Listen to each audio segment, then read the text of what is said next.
My name is Carle Van Heerden. I'm a specialist neurosurgeon. Acoustic neuroma is a benign growth, tumour arising from the vestibular nerves, which are on the posterior fossa in the brain at the cerebropontine angle.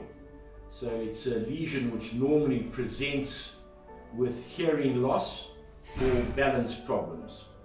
It's not a very common tumour, but it's common enough that most neurosurgeons will see at least 2 or 3 in a year.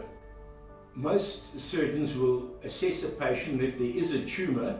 Because it's a slow-growing tumour, one will elect to treat it when it's normally diagnosed.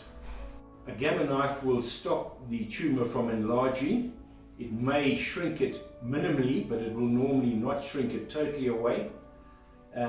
So you would use a gamma knife primarily for small tumours, which are tumours intracanalicular or small tumours of 1 centimetre in size.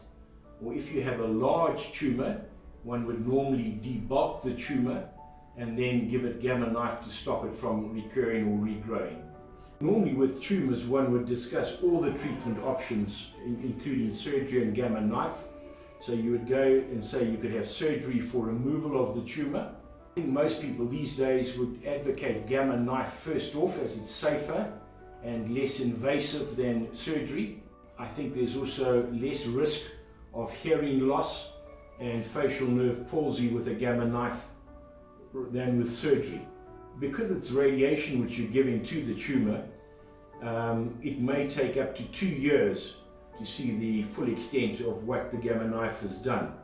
But normally one would scan at 6 months and then at 18 months or 2 years to define the extent of relief from the gamma knife.